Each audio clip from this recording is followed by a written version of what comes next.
Assalamualaikum warahmatullahi wabarakatuh.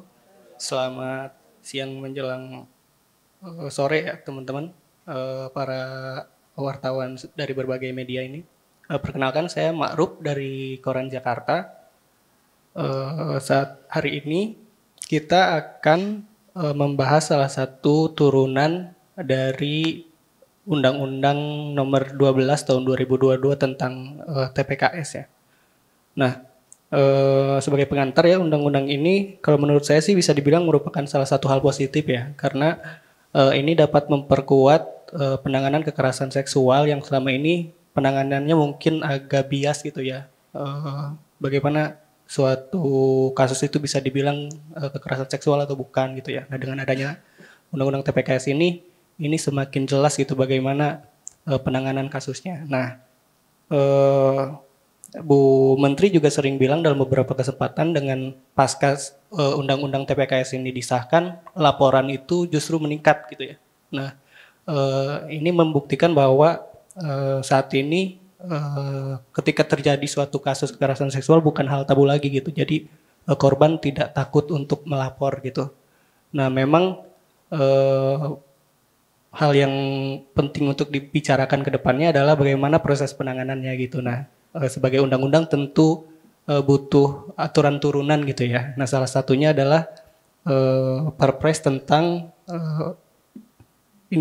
Perpres nomor 55 tahun 2024 tentang Unit Pelaksana Teknis Daerah Perlindungan Perempuan dan Anak atau UPTD PPPA gitu ya. Nah, selain ini juga kalau menurut catatan saya setidaknya ada 7 ya, 7 aturan turunan kalau nggak salah dari undang-undang itu ya. Tiga itu PP dan empatnya Perpres gitu. Tapi untuk diklarifikasi lagi mungkin nanti para pembicara bisa memperjelas ya. Nah, nanti yang akan memaparkan materi dan akan sedikit memberi gambaran bagaimana gitu ya teknis UPT atau Perpres ini ada Deputi Bidang Perlindungan Hak Perempuan Kemen PPA Ratna Susianawati. Selamat siang Bu. Dan juga Kepala Biro Hukum dan Humas Kemen PPA Mbak Margaret Robin Korwa atau Mbak Ica. Itu ya. Sekian pengantarnya, mungkin bisa langsung aja Bu untuk paparannya gitu ya terkait Perpres UPT PPA ini. Iya, terima kasih Mas Ma'ruf. Assalamualaikum warahmatullahi wabarakatuh. Salam sejahtera untuk kita semua. Selamat siang, Om Swastiastu, Namo Buddhaya, salam kebajikan, dan tentunya salam sehat. Yang saya hormati tentunya Ibu Karo Hukum dan Humas yang sekaligus menginisiasi pertemuan hari ini dan juga hari ini sekaligus juga bersama-sama saya untuk bisa berdiskusi dengan teman-teman sekaligus menyampaikan berbagai progres dari update-update terkini gitu ya Mas Ma'ruf. Terima kasih banyak. Teman-teman media yang saya hormati, saya banggakan. Terima kasih banyak di sela-sela kesibukan yang luar biasa, dan tadi kita diskusinya diawali dengan perbincangan tentang AFC 1 Indonesia. Semalam sampai 1:30 saya juga ngikutin Bu Karo. Jadi diskusinya nyambung ya tadi ya Mas. Iya, terima kasih banyak. Hari ini menjadi kesempatan mungkin yang kesekian kali ya Mas Ma'ruf kita diskusi dan difasilitasi oleh Bu Karo Hukum dan Humas, dan tentunya ini menjadi harapan Ibu Menteri untuk selalu kami bisa mengupdate berbagai informasi terkini, terutama bicara tentang bagaimana akselerasi dari Undang-Undang Nomor 12 Tahun 2022 tentang tindak pidana kekerasan seksual. Sepanjang seminggu atau 2 minggu terakhir ini saja kita diskusinya tiada henti, yang juga memantik kita untuk terus menyampaikan dan terus melaporkan juga berbagai progres yang sudah kita lakukan terkait dengan Undang-Undang TPKS ini, yang memang sebuah undang-undang yang sangat luar biasa. Perjuangannya juga teman-teman ya Mas Ma'ruf, perjuangannya sangat luar biasa, dan akhirnya 2-3 tahun ya, 2 tahun yang lalu kita bisa pemerintah bersama dengan jaringan masyarakat sipil, dengan DPR bisa menghasilkan undang-undang ini. Nah, tentunya selain gebrakan kita, selain juga tentunya upaya-upaya yang sangat luar biasa yang dilakukan selama 2 tahun terakhir, namun sekali lagi bukan berarti ketika undang-undang ini disahkan tepat di tanggal 12 April 2022 dan kemudian diundangkan pada tanggal 9 Mei 2022, ini kemudian ada argumentasi tidak bisa dilaksanakan karena belum ada aturan turunannya. Karena sejatinya setiap undang-undang ataupun produk perundang-undangan itu berlaku sah dan mengikat sejak diundangkan. Artinya sejak 9 Mei yang lalu itu undang-undang ini sudah bisa diberlakukan. Namun memang ada beberapa hal yang sifatnya aturan teknis operasional memang harus dilengkapi. Nah, ini yang kemudian juga Ibu Menteri Pemberdayaan Perempuan dan Perlindungan Anak selaku leading sektor bersama kementerian lembaga terkait, istilahnya kita juga bekerja tanpa lelah begitu ya. Setelah diundangkan kami terus melakukan berbagai upaya untuk bisa memastikan undang-undang ini bisa dilakukan secara komprehensif, tentunya di lapangan bisa diimplementasikan sesuai harapan masyarakat, dan semangat sejatinya dari undang-undang ini kan memberikan kepentingan yang terbaik bagi korban kekerasan seksual untuk mendapatkan hak-haknya. Ini yang harus terus kita dorong. Betul seperti tadi disampaikan oleh Mas Ma'ruf bahwasanya undang-undang ini turunannya mendelegasikan awalnya 10. Undang-undang ini secara dalam undang-undang itu ada 10, tetapi kemudian pemerintah melakukan simplifikasi, melakukan perampingan, melakukan mana yang kira-kira bisa itu digabungkan, mana yang kira-kira ini bisa juga dilihat menjadi satu bagian terintegrasi yang kemudian akhirnya menjadi 7. 7 itu ada 3 rancangan peraturan pemerintah dan 4 rancangan peraturan presiden. Tentunya dalam proses-proses ini Kementerian PPPA melalui Ibu Menteri ya kita juga terus menjadi leading sektor meskipun ada 2 diantaranya ini juga dikawal oleh teman-teman dari Kementerian Hukum dan HAM. Nah, progres selama 2 tahun terakhir ini menghasilkan hal yang sangat positif tadi seperti disampaikan oleh Mas Ma'ruf bahwasanya proses itu kita lakukan dengan tanpa henti dan akhirnya sampai dengan saat ini dari 3 RPP dan 4 Perpres ini seperti tadi disampaikan di tahun 2024 ini sudah 2 Perpres yang kemudian menjadi Perpres, yaitu Perpres terkait dengan penyelenggaraan diklat ini melalui Perpres nomor 9 tahun 2020 nomor 7 tahun 2024 tanggal bulan Januari yang lalu, kemudian diikuti yang saat ini yang menjadi diskusi kita adalah Perpres nomor 55 tahun 2024 yang tepat 1 hari setelah momentum Hari Kartini. Jadi 22 April. Ini tentunya menjadi satu keberhasilan dari estafet yang kita lakukan ya Bu Karo. Nanti Bu Karo juga tentunya dari sisi bagaimana mengawal, kita bersama-sama mengawal, memastikan di tingkat kementerian lembaga, kemudian juga di tingkat komunikasi dengan masyarakat kita bisa akhirnya melahirkan 2 peraturan 2 rancangan peraturan presiden itu. Yang lainnya seperti apa? Lainnya juga sudah berprogres saat ini, semuanya sudah selesai di tingkat panitia antar kementerian. Mudah-mudahan dalam waktu dekat juga nanti semuanya akan bisa ditetapkan oleh Bapak Presiden. Hanya memang tinggal 1 yang terkait dengan rancangan peraturan pemerintah terkait dengan dana bantuan korban untuk korban kekerasan seksual yang saat ini leadingnya adalah teman-teman dari Kementerian Hukum dan HAM, nantinya juga secara day to day pengawalannya oleh LPSK. Jadi kami berbagi peran, berbagi tugas, tidak hanya Kementerian PPPA, meskipun Undang-Undang nomor 12 tahun 2022 ini secara jelas dan tegas memang menyebutkan menteri ini siapa? Menteri yang melakukan koordinasi terkait dengan pencegahan, penanganan, pelindungan, pemulihan, penegakan hukum sampai nanti di hilirnya pemberdayaan kepada para penyintas korban adalah Menteri Pemberdayaan Perempuan dan Perlindungan Anak. Jadi tugasnya masih cukup banyak untuk bisa nanti bagaimana memastikan penanganan yang komprehensif terhadap penanganan kasus-kasus kekerasan seksual ini bisa ditangani oleh semua multisektor. Nah, terkait dengan Perpres nomor 55 tahun 2024 ini tentang penyelenggara. Nanti saya mungkin secara garis besarnya saja ya, pasti bicaranya kalau peraturan perundangan itu pasal per pasal. Saya yakin kalau teman-teman media nanti cara meramunya dengan cara yang berbeda. Nah, jadi saya akan meng-highlight saja, nanti ditambahkan juga oleh Bu Karo Hukum dan Humas yang dulu sejatinya adalah yang betul-betul melaksanakan dari amanat Perpres ini, karena dulu beliau pernah di asisten deputi yang menangani layanan perempuan korban kekerasan. Jadi Perpres ini sebetulnya memastikan operasionalisasi, bagaimana memastikan nanti penyelenggaraan pelayanan terhadap perempuan dan anak korban kekerasan di level daerah, ini betul-betul di state di Undang-Undang TPKS. Kalau di tingkat pusat nanti ada penyelenggaraan pelayanan terpadu di pusat yang dikoordinasikan oleh Menteri. Menteri itu Menteri Pemberdayaan Perempuan dan Perlindungan Anak. Berkoordinasi dengan kementerian lembaga terkait untuk memastikan koordinasi-koordinasi yang terkait dengan pencegahan, penanganan, dan tadi kami sampaikan itu bisa berjalan dengan baik dan tujuan akhirnya adalah memastikan kepentingan terbaik untuk korban.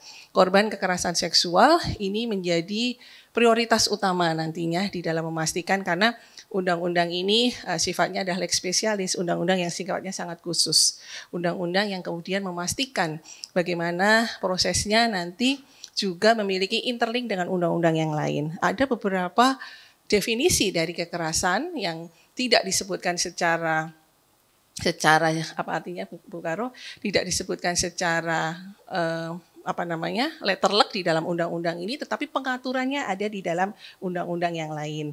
Undang-undang pornografi, nanti terkait dengan undang-undang ITE, undang-undang sistem peradilan pidana anak. Kami kemarin pada saat proses ini ada 11 lebih undang-undang yang kemudian kita sandingkan dalam proses harmonisasi. Jadi inilah proses-prosesnya teman-teman sekalian, dan undang-undang ini sekali lagi memastikan penguatan kelembagaan terkait dengan layanan nantinya, bagaimana memastikan pelayanan kepada semua khususnya korban kekerasan seksual di daerah melalui unit layanan teknis di daerah. UPTD PPA ini sebetulnya sudah ada jauh sebelum Undang-Undang TPKS. Jadi kita sudah melaksanakan tugas-tugas koordinasi pembagian kewenangan antara pusat, provinsi, kabupaten, kota. Bagaimana ini juga punya interlink, memastikan supaya tidak ada tumpang tindih dengan undang-undang pemerintah daerah. Undang-undang yang membagi peran provinsi melakukan apa, kemudian kabupaten, kota melakukan apa, dan juga tentunya pusat melakukan apa secara berjenjang. Adakah isu-isu yang krusial dari UPTD yang kita sebut sebagai UPTD dengan tata kelola baru? Ini karena tidak kemudian undang-undang TPKS, apakah UPTD kemudian hanya menangani kasus-kasus kekerasan seksual? Tidak. Jadi ini menjadi sebuah tambahan tugas dari apa yang ada di dalam delegasi Undang-Undang Nomor 12 Tahun 2024. Dulunya layanan-layanan dasar di UPTD PPA itu ada 6, mulai dari pengaduan, ada penjangkauan korban, ada mediasi, ada bantuan hukum, kemudian ada penampungan sementara ya Bu Asde, Bu Ica, Bu Karo. Nah, dengan adanya Undang-Undang TPKS yang diharapkan nanti penanganannya menjadi one stop services. Kita ingin sebetulnya semangat dari UPTD PPA dan juga nanti PPT penyelenggaraan pusat penyelenggaraan pelayanan terpadu adalah memastikan mobilisasi bagaimana korban kekerasan itu jangan sampai yang korban kekerasannya kemudian bahasanya Bu Karo di pingpong, nanti datang satu tempat unit layanan yang lain, datang kembali, itu akhirnya yang kemudian berdampak secara psikis, berdampak kepada trauma yang berkepanjangan kepada korban, apalagi korban kekerasan seksual. Semangat ini yang kemudian menjadi semangat yang ditanamkan atau semangat yang menjadi nanti penegasan, peneguhan dari fungsi UPTD PPA. Jadi yang kalau dulu 6 layanan dasar yang kita lakukan dan itu terintegrasi sangat baik, nah nantinya ditambah 5 lagi tugas dari UPTD PPA. Tetapi sekali lagi ini tetap harus bekerja dalam konteks jejaring. Bagaimana konteks kerja bersinergi dengan yang lainnya. Nanti lembaga layanan milik pemerintah itu termasuk salah satunya UPTD, nanti akan berjalan tergantung kebutuhan korban. Ketika korban memerlukan rehabilitasi sosialnya, ya kita akan berkomunikasi dengan lembaga layanan milik pemerintah lainnya yang dikelola oleh misalnya dinas sosial, seperti itu, perangkat daerah yang menangani urusan sosial. Kesehatan demikian juga. Jadi tetapi memastikan layanan-layanan ini yang harusnya mobilisasi, bukan korbannya. Ya, jadi sekali lagi yang mobile adalah layanannya, bukan korbannya. Karena inilah yang kemudian mendatangkan reviktimisasi, mendatangkan keberulangan kasus yang kemudian trauma-trauma ini menjadi lebih menjadi dalam bagi para korban kekerasan seksual. Nah, konsep ini yang kemudian juga memastikan adanya support system yang dibangun adalah memastikan komunikasi juga dengan teman-teman lembaga layanan berbasis masyarakat. Karena partisipasi masyarakat juga menjadi bagian yang digariskan di dalam undang-undang TPKS ini. Jadi bagaimana memastikan kerja-kerja kolaborasi itu bisa berjalan dengan baik. Nah, tentunya di dalam mekanisme bekerjanya nanti UPTD PPA ini seperti apa mekanisme koordinasinya dan bagaimana maintenance untuk kelembagaannya. UPTD PPA adalah unit layanan teknis yang ada di bawah satuan kerja yang menangani urusan pemberdayaan perempuan dan perlindungan anak. Jadi kalau sudah urusannya terkait dengan kasus, ya UPTD PPA yang bergerak. Tetapi ketika koordinasi dalam lingkup tugas 11 tugas dan fungsi yang ada dalam UPTD PPA, ketika tugas memfasilitasi, kemudian ada tugas juga berkoordinasi, siapa yang melakukan? Yang melakukan tetap dinas pengampu atau satuan kerja yang menangani pemberdayaan perempuan dan perlindungan anak. Jadi bukan menjadi bagian yang kemudian unit yang terpisah. Ya, jadi menjadi bagian yang nanti manage-nya itu ada di unit pemberdayaan perempuan dan perlindungan anak. Apa selanjutnya yang menjadi tantangan ketika Perpres ini sudah turun, sudah ada begitu ya.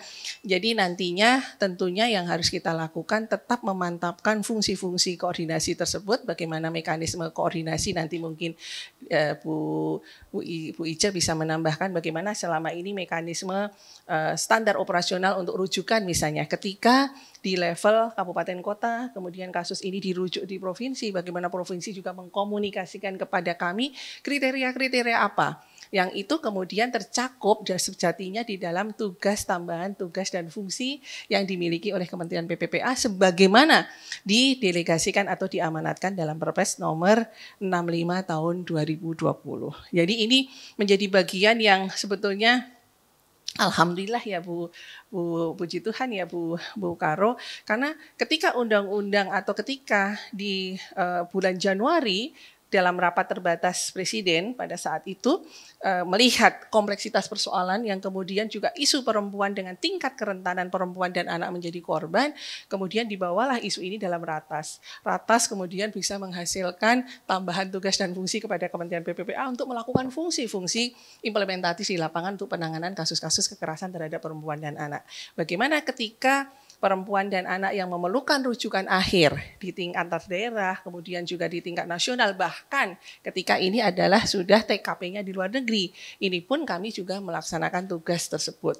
Termasuk juga ketika di layanan untuk anak yang memerlukan perlindungan khusus, sebagaimana didelegasikan dalam pasal 59 dari Undang-Undang nomor 23 tahun 2002 tentang perlindungan anak. Nah ini yang kemudian ditindaklanjuti lagi dari ratas kemudian keluarlah 5 arahan Bapak Presiden. Ini nyambung menjadi satu benang merah ya Bu Karo ya.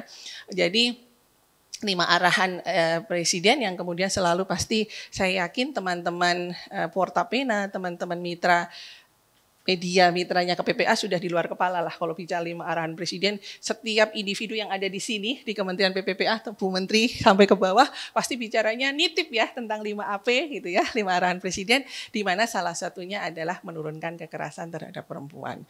Kemudian di 5 tahun terakhir bagaimana menguatkan data dan fakta, kita punya Simponi PPA untuk data pelaporannya, Simponi PPPA.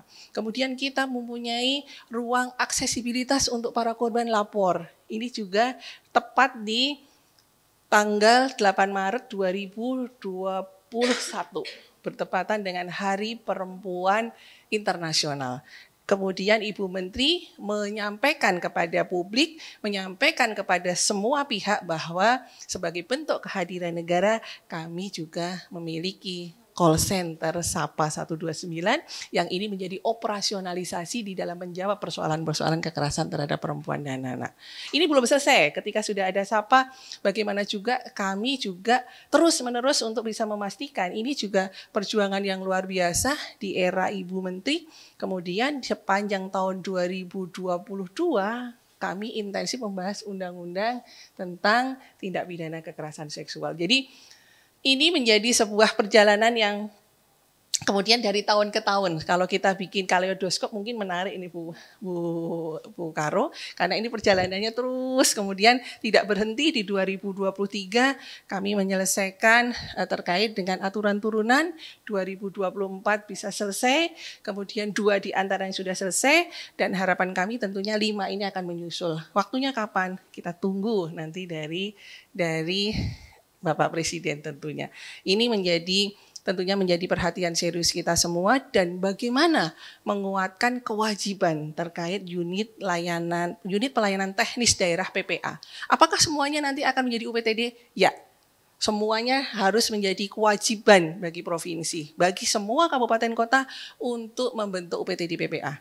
Apakah ini opsional? Tidak. Kalau dulu boleh dilihat situasi kondisi, dilihat dari jumlah kekerasan yang terjadi dan sebagainya. Sekarang nggak ada optional untuk itu. Yang ada adalah wajib, mandatorial. Bagaimana untuk memastikan ini semua? Pastinya kami berkoordinasi dengan Kementerian Dalam Negeri.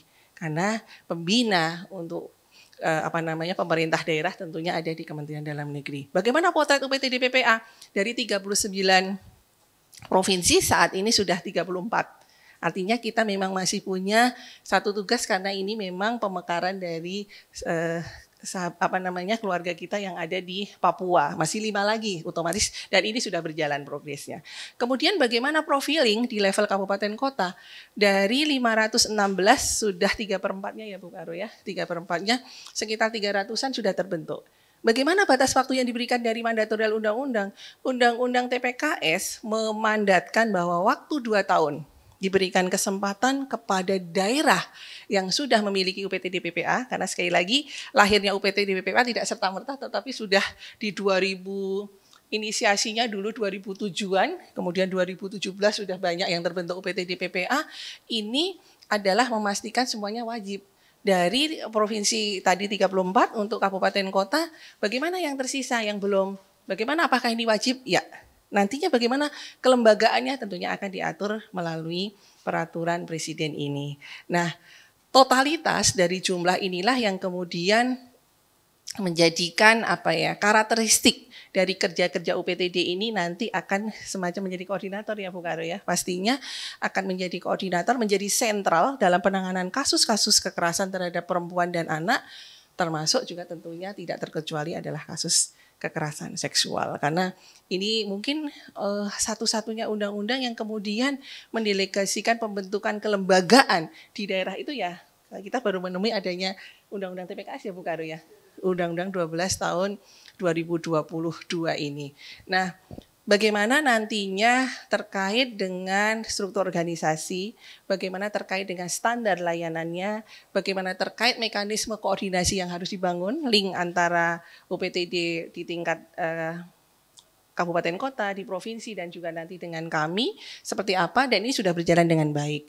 Sekarang ini juga tentunya nanti ini juga akan menjadi menarik Ibu dan Bapak, karena UPTD PPA ini kan akan berkoordinasi dengan lembaga-lembaga layanan.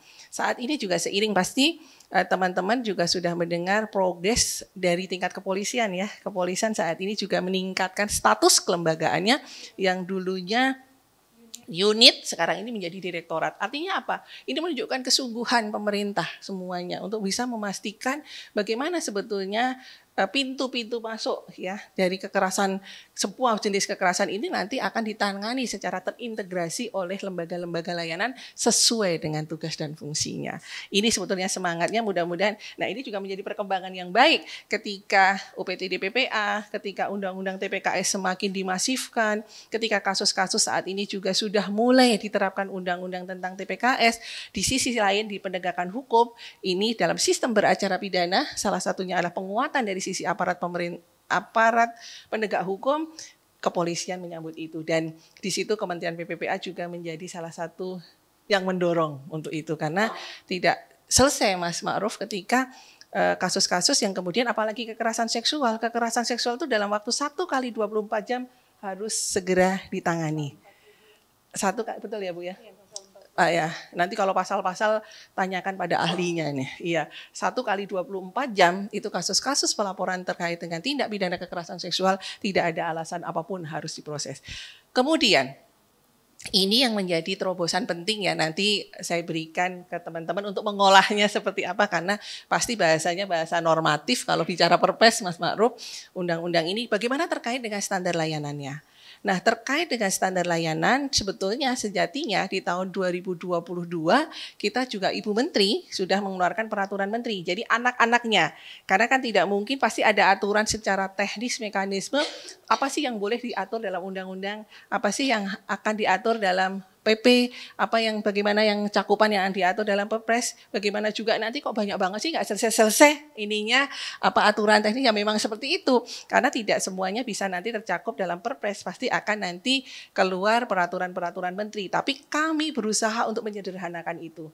Kalau ngikutin satu-satu banyak sekali ya Bu Karu ya, banyak hal yang harus kemudian kita operasionalisasikan lagi dalam bentuk peraturan-peraturan menteri. Namun kami mencoba menyederhanakan karena sejatinya 2018 pun tentang UPTD BPA sudah ada peraturan menterinya, standar operasionalnya sudah ada, kemudian mekanisme rujukan bagaimana dulu Bu Karo ketika di Asdep Layanan sudah menghasilkan PSO untuk layanan perempuan, rujukan akhir untuk layanan perempuan dengan berapa SOP kita Bu? SOP 106 SOP yang nantinya ini akan kita formulasikan kembali, mudah-mudahan juga tidak terlalu lama karena material dasarnya sudah ada. Nah itu kemudian juga terkait dengan bagaimana nanti mekanisme dari UPTD PPA ini menjawab kebutuhan-kebutuhan terkait dengan misalnya infrastruktur. Karena ini kan juga pastinya akan terkait dengan itu ya. UPTD PPA akan bekerja, akan didukung, akan baik ketika itu juga didukung dengan infrastruktur yang baik. Akan bekerja dengan maksimal ketika ini didukung dengan sumber daya manusia yang cukup. Akan bekerja maksimal ketika ini juga pastinya didukung oleh komitmen daerah. Nah itu yang kemudian kita lakukan. Kami juga kalau sejak 2021 juga teman-teman pasti sudah mendengar dengan support, dengan dukungan dari Kementerian Keuangan, dari Kementerian PPN Bappenas, kita juga sudah Kementerian PPPA dipercaya untuk bisa memberikan dana alokasi khusus non-fisik. Ini juga dengan kriteria-kriteria. Untuk memotivasi itu semua, kami mensyaratkan apa syaratnya ketika harus mendapatkan DAK non-fisik. Salah satunya adalah daerah itu sudah harus punya UPTD. Mudah-mudahan ini menjadi stimulus. Nah, bagaimana untuk menjawab kebutuhan infrastruktur? Karena masing-masing daerah berbeda. Dari Sabang sampai Merauke itu kan berbeda. Karakteristik daerah berbeda, tipologi daerah berbeda, geografi yang harus dilalui oleh teman-teman dalam penanganan kasus juga berbeda. Pasti beda daerah yang dengan kriteria tipologi kepulauan akan berbeda ketika misalnya daerah-daerah 3T ya Mas Ma'ruf. Pasti beda, kebutuhannya pun beda. Nah ini Bu Menteri terus berjuang mengadvokasi kementerian lembaga. Lagi-lagi mudah-mudahan doa teman-teman semua 2025 ini ada rancang bangun usulan kita untuk dana alokasi khusus fisik. Mudah-mudahan ini juga bisa menjawab kesungguhan untuk bisa menyelesaikan apa ya artinya masih hal-hal yang memang harus dipenuhi karena memang tidak mudah untuk bisa memastikan itu. Nah tata kerjanya ini nanti teman-teman pasti seperti apa, kami tadi menyajikan breakdown pasal per pasal, ini hal yang kemudian juga memastikan bagaimana mekanisme komunikasi antar kabupaten kota ketika misalnya saat ini ya, kondisi existing saat ini SDM-nya masih rata-rata sedikit, belum bisa memenuhi standar kriteria yang harusnya dipenuhi, misalnya harus ada psikolog, harus ada psikolog klinis, bagaimana daerah-daerah yang belum memiliki. Jangan khawatir, undang-undang ini juga atau peraturan presiden ini memberikan keleluasaan, masih memberikan celah masing-masing daerah untuk saling support. Misalnya Mas Ma'ruf dari UPTD Kabupaten A berdekatan dengan Kabupaten B. Ketika kami dalam penanganan kasus tidak memiliki itu, kami bisa minta bantuan yang disebut sebagai bantuan kedinasan. Nah itu celah-celah itu yang tahu persis bagaimana mekanisme pastinya kan teman-teman Kementerian Dalam Negeri. Dan ini yang kemudian menjadi bagian secara detail kita tuangkan di dalam pasal per pasal dari Perpres nomor 55 tahun 2024 ini. Jadi sebetulnya itu kita masih menunggu satu lagi terkait dengan Perpres untuk di tingkat pusat. Mudah-mudahan terkait dengan penyelenggaraan pelayanan terpadu. Siapa koordinatornya? Ibu Menteri Pemberdayaan Perempuan dan Perlindungan Anak. Jadi tugasnya memang luar biasa. Bagaimana seperti seolah-olah kita akan jadi apa ya, Menko gitu ya kalau Bukaro ya. Karena kasus-kasus kekerasan ini kalau kita melihat betul Mas Ma'ruf tadi Bu Menteri juga semakin meyakinkan kepada kita, karena sejak 2021 yang lalu juga kampanye Dare to Speak Up itu memberikan hal yang positif. Artinya kan kasus-kasus jangan pernah takut ketika satu daerah kasusnya naik kemudian menjadi tren buruk. Tidak. Karena apa? Banyak keberanian korban yang kemudian lapor. Ini banyak sekali. Terima kasih banyak. Ini juga tentunya support dari teman-teman media. Kekuatan pentahelik ini tidak bisa dipisahkan. Bagaimana memastikan kerja-kerja kolaborasi ini bisa berjalan dengan baik. Kalau bicara strukturnya, nanti tentunya masing-masing daerah akan ada tipe-tipenya gitu ya Bu Karo ya. Tipe-tipenya Mas Ma'ruf, tidak semuanya di-levelingkan sama. Kita akan melihat sama halnya juga nanti di direktorat begitu ya, informasi terkini kita juga pasti mempertimbangkan kemampuan daerah, mempertimbangkan fiskalnya, mempertimbangkan kekuatan sumber daya manusianya, tetapi tidak memutuskan apa yang menjadi tujuan akhir dari adanya UPT-DPPA ini. Jadi itu progres-progres yang terkait dengan UPT-DPPA. Sekali lagi teman-teman, mudah-mudahan ini juga menjadi hal yang sangat penting di dalam memastikan dari sisi kelembagaannya, karena harus ada juga kelembagaan yang menangani untuk itu. Ya, jadi itu semangatnya dari UPT DPPA, dan mudah-mudahan semua kabupaten kota di 2025 sudah bisa mewujudkan itu tentunya. Tentunya tidak hanya secara kelembagaan ada, tetapi juga sudah mulai bekerja untuk bisa melakukan optimalisasi dari apa yang kita lakukan untuk bisa memberikan kepentingan yang terbaik bagi khususnya perempuan dan anak korban kekerasan. Ini Mas Ma'ruf, mudah-mudahan highlightnya nanti kita bisa diskusi ya kalau sudah pasal per pasal begini, karena karena Bu Karo minta perpres masih isinya pasal per pasal, tapi nanti terkait dengan intisari pasal-pasal boleh nanti dilengkapi oleh Ibu Karo. Demikian Mas Ma'ruf, terima kasih banyak. Saya kembalikan dulu sama Mas Ma'ruf. Ya, terima kasih Bu Ratna, boleh tepuk tangan dulu teman-teman atas pemaparannya, luar biasa sekali. Kalau tadi lihat paparannya kan kayak lihat undang-undang gitu ya, undang-undang yang dipindahkan gitu. Tapi setelah dengar penjelasannya kan cukup komprehensif juga ya, bagaimana nanti di tingkat daerah terkait penanganan kekerasan seksual ini. Salah satu yang perlu jadi penekanan adalah bahwa selama ini UPT DPPA itu kan kondisional, menyesuaikan dengan tingkat dan jumlah kasus yang ada, tapi dengan ada perpres ini jadi mandatori ya, wajib gitu. Semua daerah, kota, kabupaten maupun provinsi wajib ada UPT DPPA. Bu Karo mau menambahkan mungkin ini ya Bu, kan ini perpres itu biasanya diikuti dengan permen ya, mungkin di tingkat permennya itu peraturan Menteri PPA-nya kan seperti apa gitu Bu? Izin Bu Deputi. Ya, rekan-rekan wartawan sekalian, selamat siang. Assalamualaikum warahmatullahi wabarakatuh. Om Swastiastu, salam kebajikan bagi kita semuanya. Pastinya ini merupakan kebahagiaan tersendiri buat semua korban kekerasan seksual, karena dengan jelas siapa mengerjakan apa, itu diatur dengan jelas melalui turunan dari Undang-Undang 12 2022 tentang tindak pidana kekerasan seksual.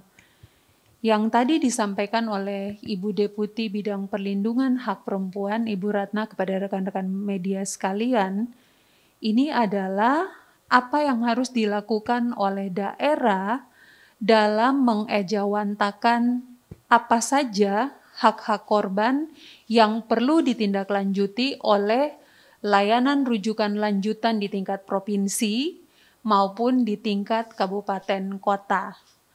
Kalau kita berbicara penanganan perempuan, korban kekerasan, dan anak yang memerlukan perlindungan khusus, maka ada dua aturan hukum yang perlu ditaati tanpa mengamputasi etika birokrasi. Pertama adalah Undang-Undang 12 2022, karena sudah dituangkan di dalam lembaran negara dan disahkan pertanggal 9 Mei yang sebentar lagi kita akan masuk ke 2 tahun, tepatnya di hari Kamis. Bersama dengan kenaikan Tuhan Yesus ya. Nah, di situ didelegasikan terkait dengan tugas fungsi unit pelaksana teknis. Kalau dulu di saat Undang-Undang 23 2014 tentang pemerintahan daerah melalui PP 17 di pasal 19 ayat 1 menyebutkan kata dapat itu kan boleh tidak, boleh iya. Tetapi dengan adanya delegasi dari Undang-Undang 12 2022 khususnya di pasal 73 yang mengatur tentang UPTD PPA ini, maka kata dapat itu menjadi wajib. Menjadi wajib karena kita menganut asas lex priori. Dalam arti kita harus merujuk pada aturan hukum yang baru. Jadi semua merujuk ke Undang-Undang 12 2022 dengan sebuah kewajiban di mana pemerintah kabupaten kota wajib membentuk UPTD PPA. Jadi kalau yang belum punya, maka 2 tahun ini harus membentuk. Tetapi pada saat undang-undang ini proses pembahasannya sampai disahkan di DPR RI pada tanggal 12 April 2021 ya Bu? 2021. 21 yang dibalik April ya, 2022 itu kan disebut yang existing, berarti menjalankan 5-6 layanan sekaligus 12 layanan. Tadi disampaikan oleh Ibu Deputi bahwa tidak ada alasan bahwa undang-undang itu tidak bisa diterapkan. Karena begitu dituangkan di dalam lembaran negara, pengertiannya adalah kita melihat ke dalam Undang-Undang 12 2011 tentang pembentukan peraturan perundang-undangan. Yang perlu dimaknai adalah jika dituangkan di dalam lembaran negara, maka seluruh rakyat Indonesia wajib mengetahuinya dan mentaatinya. Jadi, begitu undang-undang ini disahkan, dituangkan dalam lembaran negara, maka aparat penegak hukum harus merujuk kepada undang-undang yang sifatnya lex specialis. Tetapi bentuk kejahatannya adalah graviola delicta, kejahatan serius.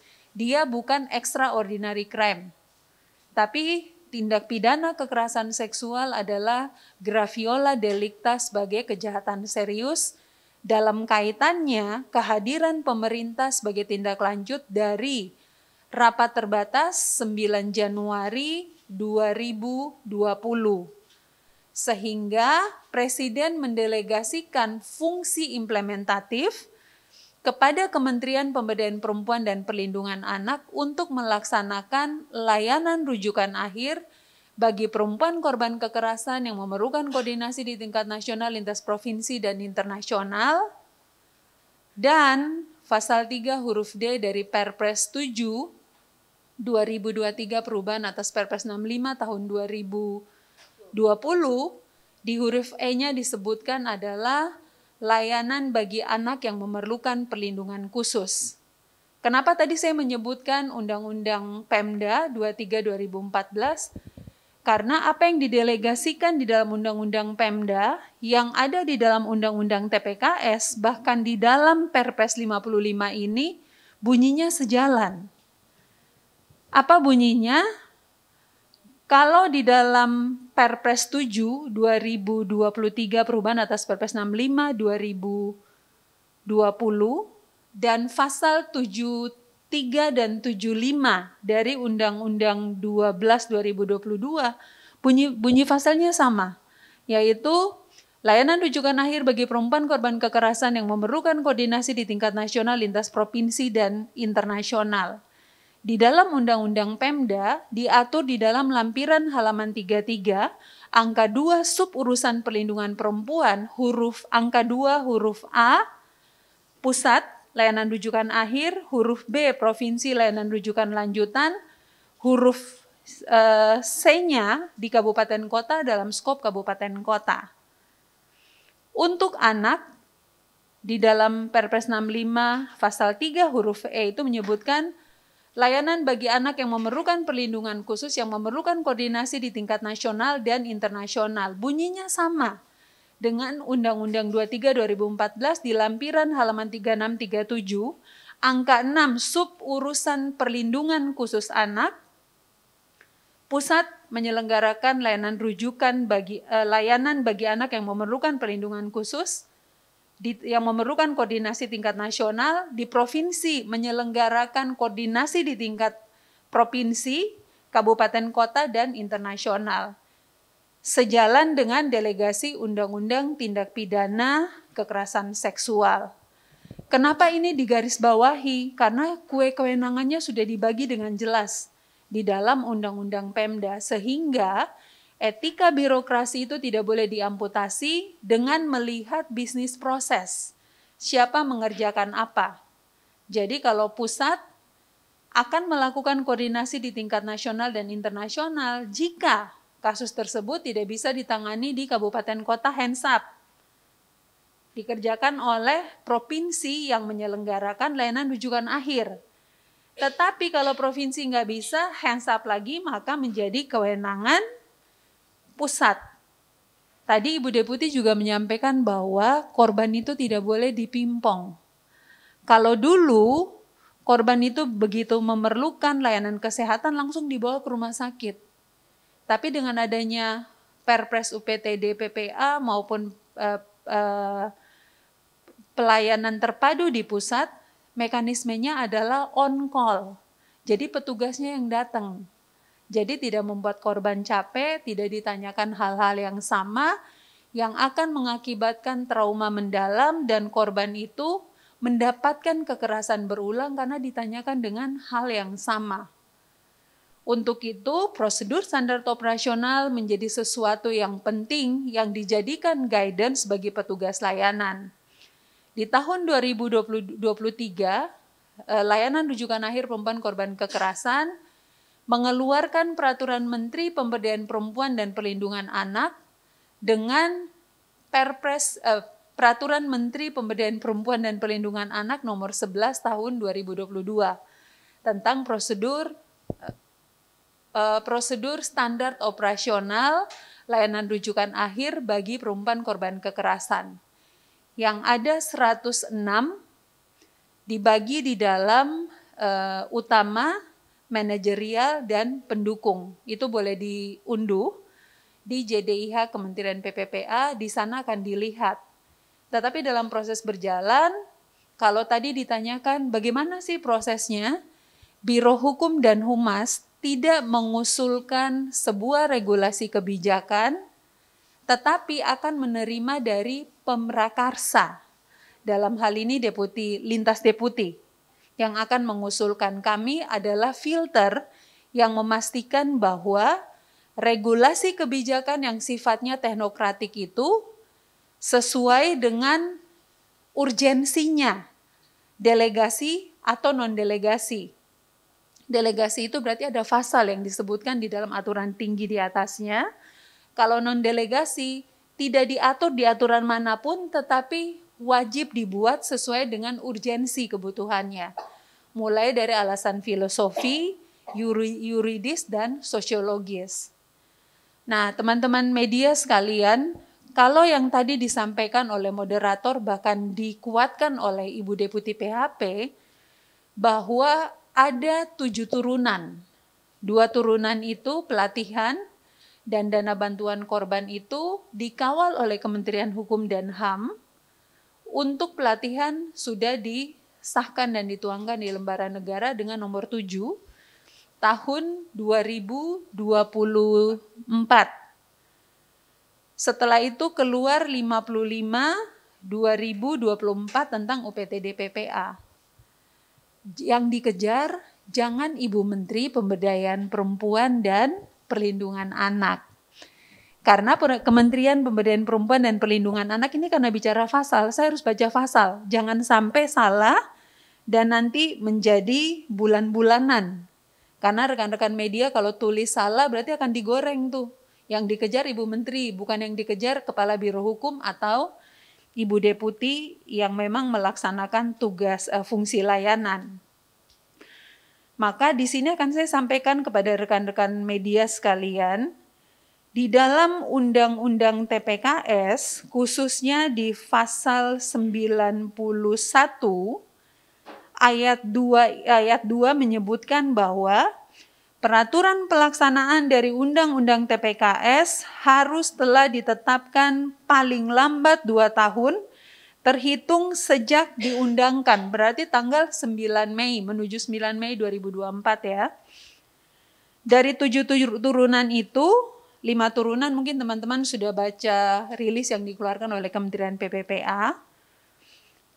Dan kalau dana bantuan korban kan substansinya ada di LPSK. Kemarin harmonisasi baru dibuat menjelang untuk diusulkan di Setnek. Maka rekan-rekan media sekalian, Ibu Menterinya jangan dikejar. Karena tidak ada konsekuensi apapun, tidak ada sanksi apapun jika dalam 2 tahun berjalan turunan undang-undang, delegasi undang-undang itu belum disahkan. Tetapi bertanyalah kepada Presiden sebagai pengambil kebijakan tertinggi. Bentuk komitmennya seperti apa sih? Karena kita sudah berupaya untuk memastikan bahwa perempuan ataupun korban kekerasan seksual mendapatkan haknya secara paripurna. Paripurna itu mulai dari apa? Dari pencegahannya, penanganannya, sampai dengan pemulihannya. Karena tidak semudah membalik telapak tangan.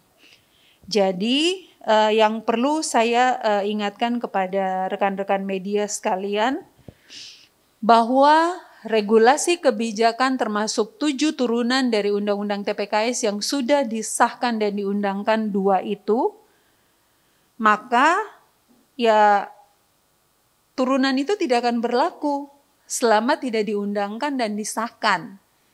Tetapi aturan hukumnya yang paling utama menjadi payung hukum adalah Undang-Undang 12/2022 sudah diberlakukan. Dan semua orang wajib untuk mengetahui, bahkan APH wajib menggunakan itu untuk memberikan efek jera kepada pelaku, bahkan memastikan korban kekerasan itu mendapatkan haknya sesuai dengan kebutuhannya. Nah, jadi kalau dalam beberapa kali teman-teman Humas membuat media talk yang menyampaikan keberhasilan, maka di sini juga dapat kami sampaikan kepada rekan-rekan media sekalian, mestinya Ibu Menteri tidak dikejar untuk ditanyakan kapan sih disahkan. Pertanyaan itu harus disampaikan kepada Presiden, karena semangat Undang-Undang TPKS ini dikawal oleh Presiden dan yang dulunya menjadi inisiatif civil society menjadi inisiatif DPR. Jadi kami berharap sebelum pelantikan Presiden minggu kedua Juli, regulasi kebijakan turunan yang menjadi tanggung jawab Kementerian PPPA, Pusat Pelayanan Terpadu di pusat, koordinasi, pemantauan, dan pencegahan, penanganan itu bisa disahkan dan dituangkan di dalam lembaran negara. Karena kejahatan serius ini memang korban harus mendapatkan haknya secara paripurna yang tidak bisa dikerjakan oleh Kementerian PPPA sendiri atau UPTD PPA di tingkat provinsi, kabupaten, kota. Tetapi harus bersinergi dan berkolaborasi dengan kementerian lembaga terkait, organisasi perangkat daerah yang sering disebutkan oleh Ibu Deputi sebagai pentahelix, termasuk melibatkan tokoh agama dan tokoh masyarakat, partisipasi masyarakat, bahkan partisipasi terkecil yaitu keluarga, delegasi dari pasal 82 dan 83. Turunan dari Perpres ini sendiri, Ibu Deputi sudah bergerak cepat, Mas, untuk membentuk Permen Partisipasi Masyarakat, perubahan atas Permen UPTD PPA, standar layanan, UPTD PPA dulunya kan rujukannya adalah Permen nomor 4 tahun 2018. Tetapi dengan adanya Perpres 55 ini maka perlu ada perubahan. Tadinya mau dipisahin nih sama Bu Ratna dan tim. Tapi kita harus kembali kepada simplifikasi peraturan perundang-undangan. Simplifikasi ini pengertiannya adalah pasal-pasal yang berserakan di mana-mana itu harus dijadikan dalam satu aturan. Jadi orang baca tidak bingung. Oh maksudnya ini, jadi yang pasti akan dibuat Permen UPTD yang baru dengan menggunakan asas lex priori, di mana kita merujuk kepada aturan hukum yang baru, memastikan bahwa korban kekerasan mendapatkan haknya. Nanti kalau ada korban perempuan dan anak, Kementerian Pemberdayaan Perempuan dan Perlindungan Anak akan berdiri di garda muka karena menterinya adalah Menko, Menteri Koordinator yang akan mengkoordinir semua kementerian lembaga termasuk organisasi perangkat daerah untuk memastikan layanan paripurna bagi korban kekerasan. Tetapi kalau ada korban laki-laki ke sini, kami akan tetap tangani. Tapi kami akan merujuk kepada mitra kerja yang memang menangani kasus-kasus yang bukan laki-laki dan perempuan. Karena semua orang yang mempunyai hak yang sama di muka hukum, maka harus diperlakukan yang sama. Sehingga tidak ada seorang pun yang tertinggal dalam proses pembangunan. Seperti semangat SDGs ya Bu, no one left behind. Itu saja sih. Terima kasih, waktu saya kembalikan. Oke, terima kasih Bu Karo tadi komprehensif juga ya tentang penjelasan-penjelasan mengenai Perpres UPTD PPPA ini. Mungkin bagi teman-teman kita buka sesi tanya jawab jika ada teman-teman yang ingin bertanya terkait Perpres UPTD PPPA ini, silakan. Diju dari Detik, ada lagi?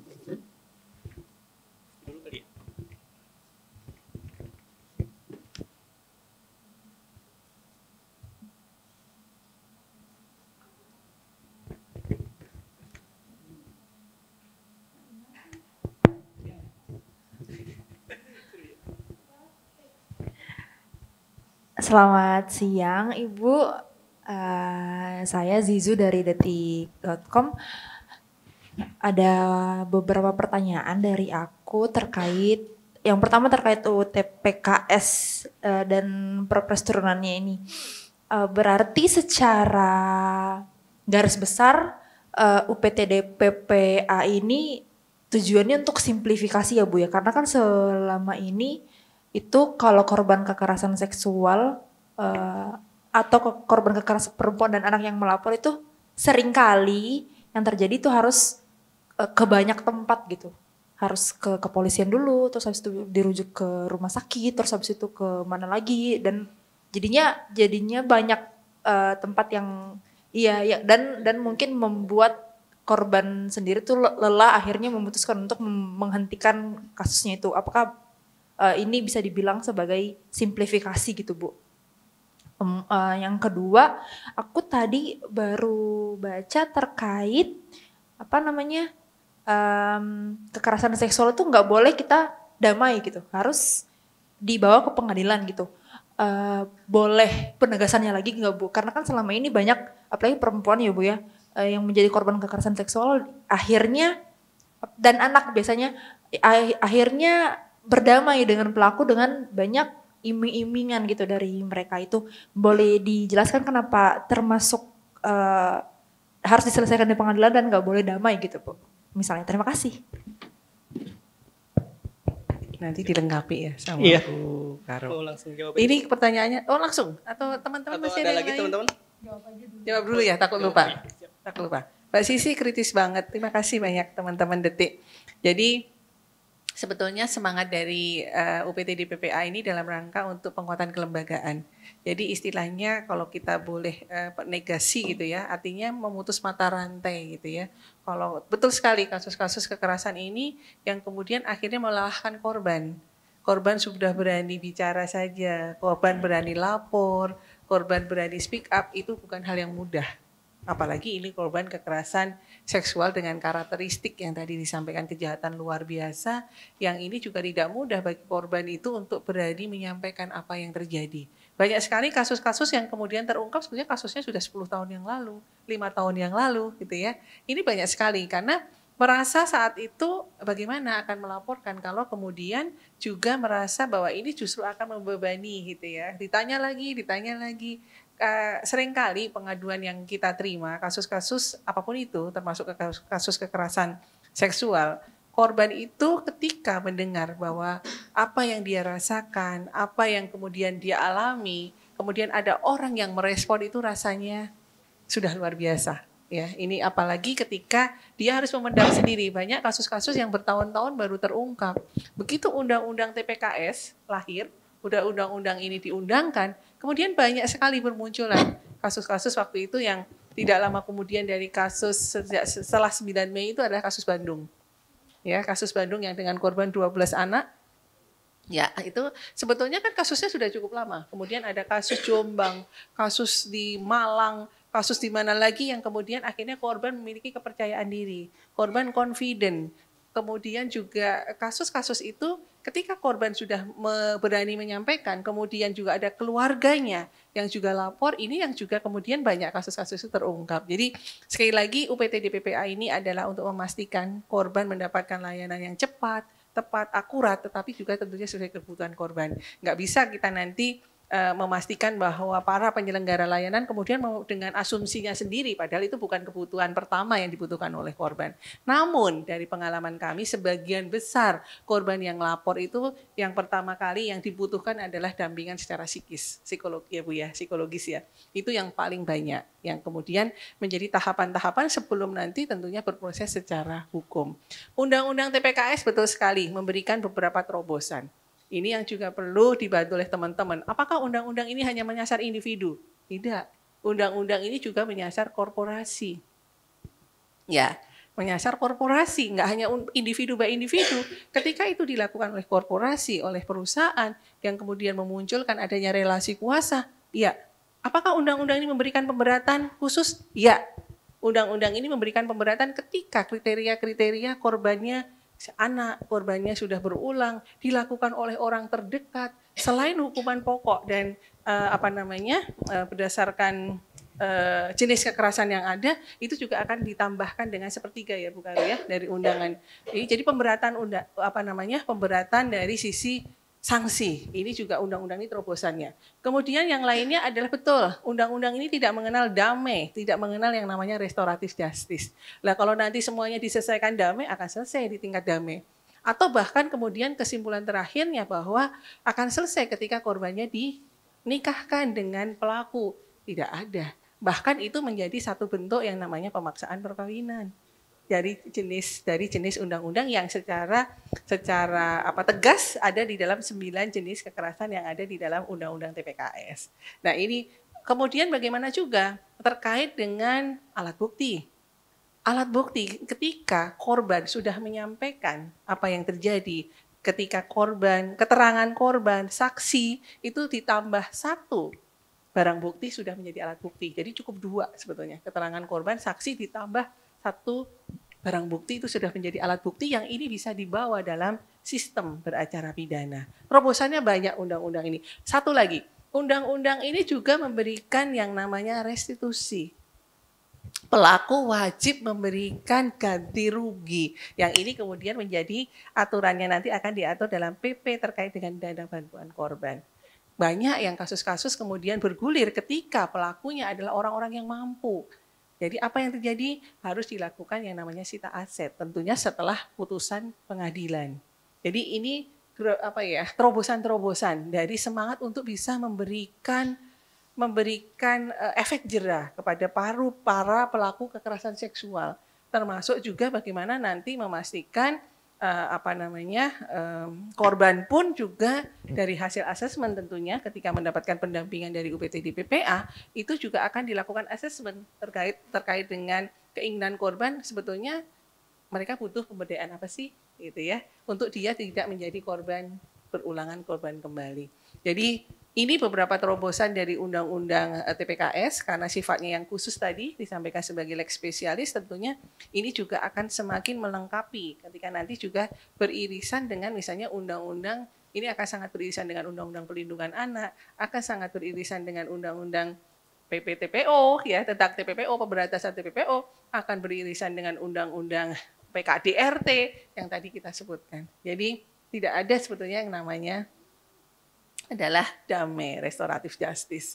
Kemudian bagaimana ketika korbannya adalah disabilitas? Undang-undang ini juga memberikan kekuatan hukum untuk perlindungan ketika korbannya adalah disabilitas. Jadi banyak sekali korban yang kemudian melaporkan kekerasan seksual ini adalah korbannya disabilitas. Keterangan korban penyandang disabilitas disetarakan dengan ketika korbannya adalah tidak penyandang disabilitas. Karena dianggap, gimana? Nilainya sama, setara dengan ketika korbannya adalah tidak disabilitas. Kemudian juga kewajiban untuk memberikan akomodasi yang layak. Pendampingan yang penterjemah, JBI dan sebagainya. Undang-undang ini juga harapan dari para penyandang disabilitas. Kemarin juga perjuangan ini terakhir-terakhir ya Bu Karo ya.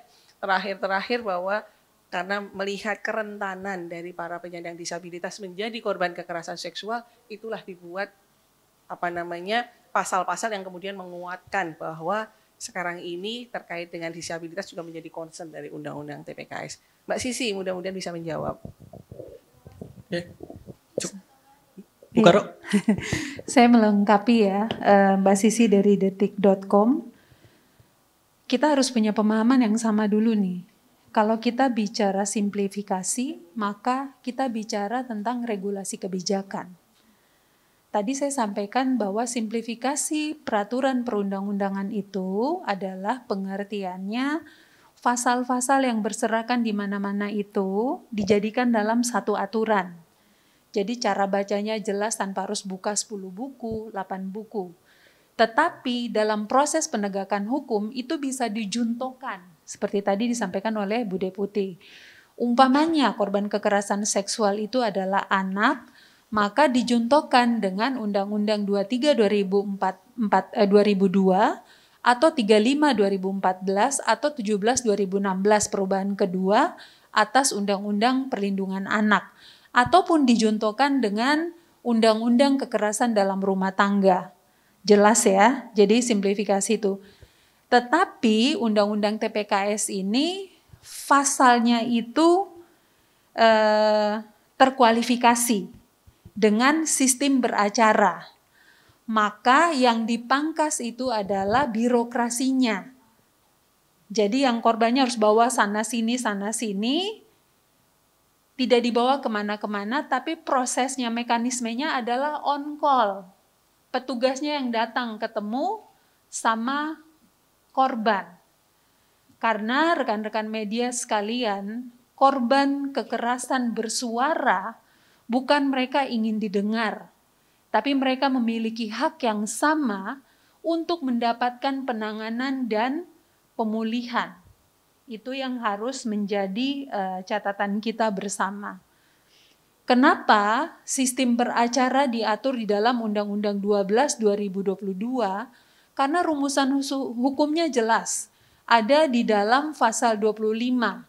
Menyebutkan bahwa satu keterangan saksi ditambah satu alat bukti dalam proses persidangan ditambah keyakinan hakim, maka terdakwa dinyatakan bersalah.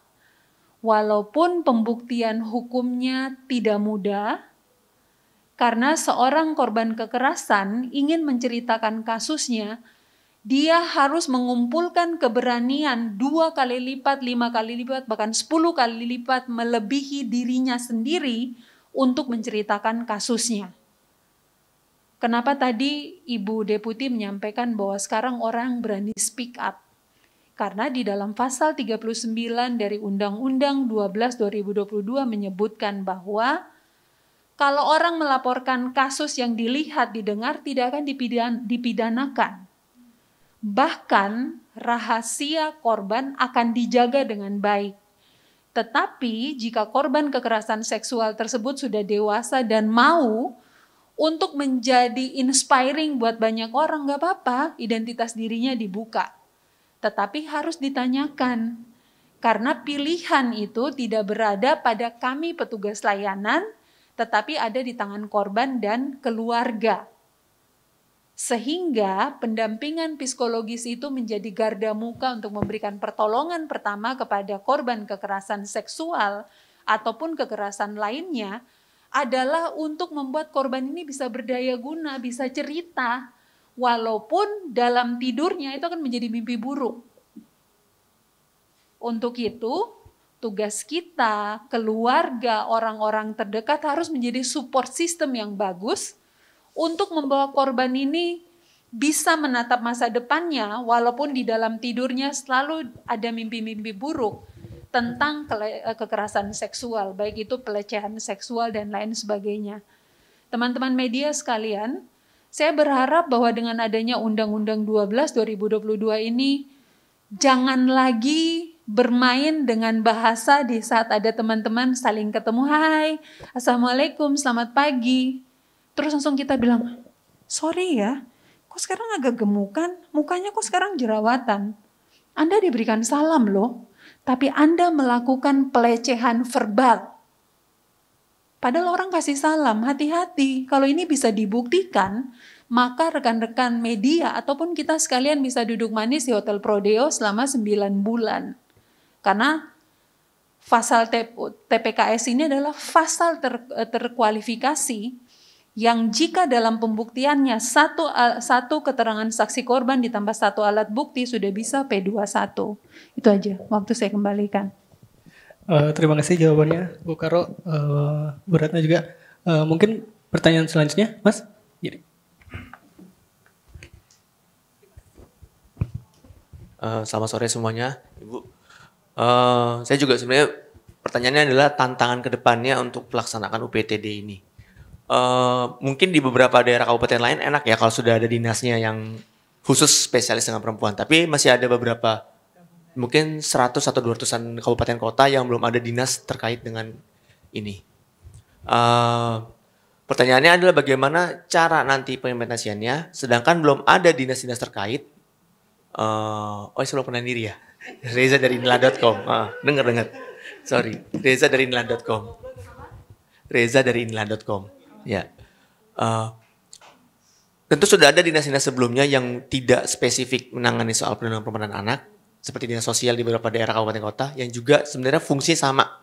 Pemisahan antara nanti departemennya itu bagaimana, karena tidak ada dinas yang memayunginya. Terus yang kedua, masalah penganggaran juga akan jadi kendala lagi kan. Nah, mohon pencerahannya dari KPPA gimana? Terima kasih. Langsung aja.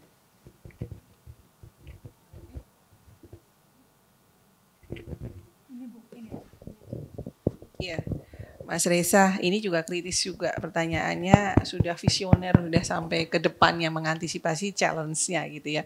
Kalau tadi dikatakan saya ingin mencoba meyakinkan kepada teman-teman media semuanya, kalau bicara isu perempuan dan anak itu sejatinya adalah urusan wajib, meskipun non pelayanan dasar. Ya, artinya jangan pernah khawatir ketika isu ini kok kemudian tidak secara langsung ada dinas pemberdayaan perempuan dan perlindungan anak yang disebutkan secara khusus. Dulu perjuangan kita juga ya Bu Karo untuk memastikan bahwasanya dinas yang menangani pemberdayaan perempuan itu wajib harus namanya Dinas Pemberdayaan Perempuan dan Perlindungan Anak. Beberapa waktu lalu itu di tingkat prosesnya sudah cukup banyak, tetapi kita juga harus melihat kondisi ke daerah masing-masing. Karena ini kan berdampak pada fiskal, ketersediaan sumber daya manusia, infrastruktur, sarana prasarana. Jadi sekarang ini kalau dilihat semua daerah pasti ada isu perempuan dan anaknya. Hanya memang tidak semuanya muncul sebagai dinas PP dan PA. Di situ ada bidang khusus pasti yang menangani.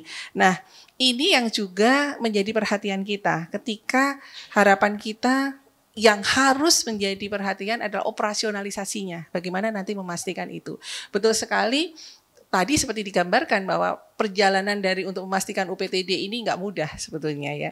Karena justru tantangannya adalah kita bagaimana memastikan itu dengan ada UPTD PPA yang tadi Mbak Sisi sampaikan oleh Bu Karo bahwa penanganan ini jangan sampai nanti bertele-tele. penanganan korban itu ya datang ya harus segera diselesaikan. Apalagi kewajiban sekali lapor 1 kali 24 jam sudah harus ditangani ya Bu ya. Ketika itu karakteristik untuk penanganan kasus kekerasan seksual. Nah, ini yang juga tentunya harus memastikan tadi sinergi kolaborasi yang disebut sebagai on call. Jadi tempatnya di tempat di UPTD PPA, tetapi fungsi yang menjalankan adalah perangkat daerah yang memiliki TUSI itu. Jadi tidak semuanya apakah nanti UPTD PPA harus ada semacam tempat untuk visum. Ya pasti visum dilakukan di tempat di rumah sakit gitu ya. Kemudian apakah nanti ketika pemulihannya, rehabnya, memerlukan rehab itu kan harus ada yang jangka pendek berdasarkan asesmen ya. Ada yang jangka pendek, bahkan ada yang bertahun-tahun. Apalagi ketika korban kekerasan seksual itu perlu waktu yang panjang. Karena ini layanan psikisnya ya yang harus bisa memastikan dia keluar dari rasa traumatik Mas Rian. Mas Reza. Jadi betul sekali, jadi ini tidak hanya memastikan bahwa sekedar ada gitu ya, sekedar ada, selesai, tidak. Tetapi tetap dengan perjuangan yang kemudian harus mengisi semuanya. Tetapi sekali lagi tipologi daerah pasti berbeda ya Mas Reza ya. Daerah dengan tingkat kekerasan tinggi pasti akan berbeda dengan daerah yang saudara-saudara kita yang di kepulauan sana. Kebutuhannya pun pasti berbeda. Ada yang kasus kemudian penjangkauan memerlukan waktu yang sangat panjang. Bu Karo pernah ya menjangkau di salah satu daerah Indonesia Timur. Di sana itu nggak mudah untuk bisa menjangkau korban saja dari TKP untuk bisa ditampung sementara untuk bisa mendapatkan pelindungan itu perlu waktu. Makanya siapa yang harus bekerja di lini yang lainnya adalah lembaga layanan berbasis masyarakat. Kita butuh itu. Nggak bisa kerja ini hanya diklaim oleh kerja-kerja yang kemudian secara normatif dilakukan oleh pemerintah. Kerja-kerja kolaborasi seperti ini yang kemudian banyak juga kasus-kasus yang kemudian terungkap karena peran dari pendampingnya yang kemudian menyampaikan perjuangan atau tahapan-tahapan yang sudah cukup panjang biasanya kemudian terlaporkan. Nah, ini yang kemudian akan menjadi akan menjadi memudahkan sebetulnya ketika kasus-kasus ini kemudian bisa ditangani cepat, tepat, dan akurat sesuai kebutuhan korban. Mas Risa, terima kasih banyak mengingatkan kita bahwa ini masih ada perjalanan lika-liku yang harus kita hadapi untuk itu. Terima kasih banyak. Kebutuhan anggaran fiskal pasti, karena ini juga, makanya tadi kami sampaikan, pusat melalui Ibu Menteri mengusulkan sudah bisa mengidentifikasi dari hasil identifikasi kami kekuatan daerah dengan dana alokasi khusus non fisik yang sudah berjalan 3 tahun ini. Ini akan memastikan kalau kami menyebutnya ada slot untuk bagaimana memastikan pencegahan berjalan, bagaimana penguatan kelembagaannya, bagaimana layanan karena seringkali daerah dihadapkan pada kesulitan untuk membayar visum, kesulitan untuk membayar ahli pidana misalnya, kesulitan untuk apa lagi ya Bu ya? Menjangkau, kesulitan untuk bisa mengamankan korban di rumah penampungan sementara itu harus sewa dan sebagainya. Salah satu solusi yang kita lakukan meskipun besarannya juga ini ya bervariasi masing-masing daerah, ini diharapkan bisa menjadi jalan keluar sementara untuk bisa memastikan korban tidak tertangani hanya gara-gara tidak punya biaya visum dan sebagainya. Nah, untuk infrastruktur sebetulnya di 2019 yang lalu itu Kementerian PPPA teman-teman pasti sempat lihat ya ada mobil perlindungan dan motor perlindungan. Itu yang juga sebagai upaya kita semua untuk bisa memastikan bahwa penjangkauan terutama penjangkauan korban itu bisa dilakukan dengan cepat. Nah, upaya ini terus kita lakukan di 2025 ini. Kami Ibu Menteri berupaya kembali supaya ini juga bisa dipenuhi melalui dana alokasi fisik yang nanti tentunya dengan kriteria-kriteria tertentu. Apa syaratnya? Salah satu syaratnya yang harus dipenuhi memang harus punya UPTD PPA. Kalau nggak punya UPTD PPA ya sulit gitu ya. Itu salah satunya. Sehingga ini menjadi kekuatan. Tadi dikatakan bukan lagi ini istilahnya optional, tapi kalau ketika ini wajib, harapan kita ini bisa juga nanti ditopang dengan kekuatan fiskal dari pusat karena DAK kan bisa langsung turun ke daerah ya tidak melalui kita ya Bu, tetapi pemantauannya melalui kami di Kementerian PPPA. Mas Reza. Bu Karo, mau tambahan? Saya hanya melengkapi aja. Jadi kita bersyukur bahwa Undang-Undang 12 2022 ini, saya baca pasalnya aja, di pasal 39 itu disebutkan juga dengan jelas bahwa korban atau orang yang mengetahui, melihat, dan atau menyaksikan peristiwa yang merupakan tindak pidana kekerasan seksual wajib melaporkan kepada siapa? Kepada UPTD PPA, kepada unit pelaksana teknis di bidang sosial, lembaga penyediaan layanan berbasis masyarakat dan atau kepolisian di tempat korban berada maupun di tempat terjadinya tindak pidana. Ini sejalan dengan apa yang didelegasikan di dalam Undang-Undang Pemda, bahwa yang menangani isu perempuan dan anak adalah organisasi perangkat daerah yang membidangi urusan PPPA. Walaupun namanya berbeda-beda, Dinas Pemberdayaan Perempuan dan Perlindungan Anak, Pengendalian Penduduk, Keluarga Berencana. Itu tergantung daripada komitmen pemerintah. Bahkan kita pernah punya mimpi untuk setiap bakal calon pemimpin daerah, mereka harus berbicara tentang isu perempuan dan anak. Karena selama ada perempuan pasti ada kehidupan ya. Mendidik satu orang perempuan berarti mendidik satu generasi. Tetapi lagi-lagi kita lihat, maaf kalau saya harus flashback ke dalam debat Capres dan Wapres. Mungkin yang bahas tentang isu perempuan dan anak, mungkin cuman hanya 2 kandidat. Kalau kandidat yang lainnya mungkin cuman ngomong sepintas. Padahal mereka lupa bahwa mereka tuh lahir dari seorang rahim perempuan. Yang isunya harus menjadi isu yang harus menjadi perhatian bersama. Bahwa generasi Indonesia ini kalau ibunya hebat, maka dia akan menciptakan generasi selanjutnya yang hebat, yang bisa menjalankan tongkat estafet dalam pembangunan ini. Sehingga kita pernah usulkan ke Bangda, bisa nggak kalau bakal calon di tingkat provinsi, kabupaten, kota itu juga mereka punya komitmen untuk ya cukup Dinas Pemberdayaan Perempuan dan Perlindungan Anak. Ternyata lagi-lagi mereka beralaskan miskin struktur kayak fungsi dengan menggabungkan, tapi ada yang membidangi urusan PPPA. Itu aja, makasih. Terima kasih. Teman-teman cukup ya, nanti mungkin kalau ada di doorstep aja, tapi sebelum kita akhiri, closing statement dulu mungkin dari Bu Ratna dan Bu Karo. Silakan. Iya, Mas Ma'ruf, terima kasih banyak. Closing statement-nya singkat. Kerja-kerja kolaborasi menjadi salah satu kunci untuk keberhasilan kita dalam menangani berbagai isu persoalan perempuan dan anak, termasuk juga dalam penanganan kasus-kasus kekerasan terhadap perempuan dan anak.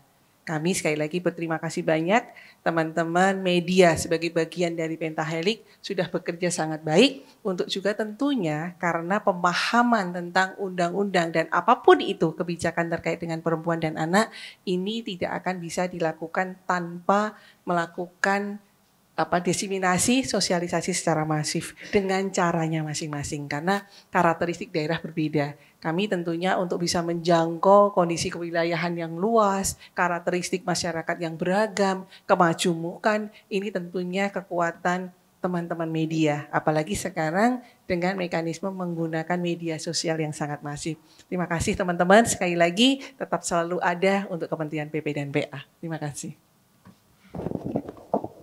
Kalau tadi Bu Deputi sudah menyampaikan closing statement yang substansi, maka saya akan masuk dengan iklan. Bagi rekan-rekan media yang melihat, mendengar, atau mengetahui adanya tindak kekerasan terhadap perempuan dan anak, silakan menghubungi call center Sahabat Perempuan dan Anak 129 atau menghubungi hotline 08 111 129 129.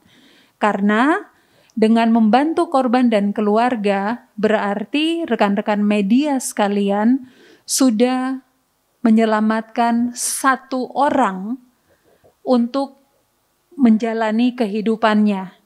Tetapi kalau rekan-rekan media diam dan memblow up identitas korban, maka ingat lagi-lagi teman-teman media melakukan kekerasan terhadap korban secara berulang.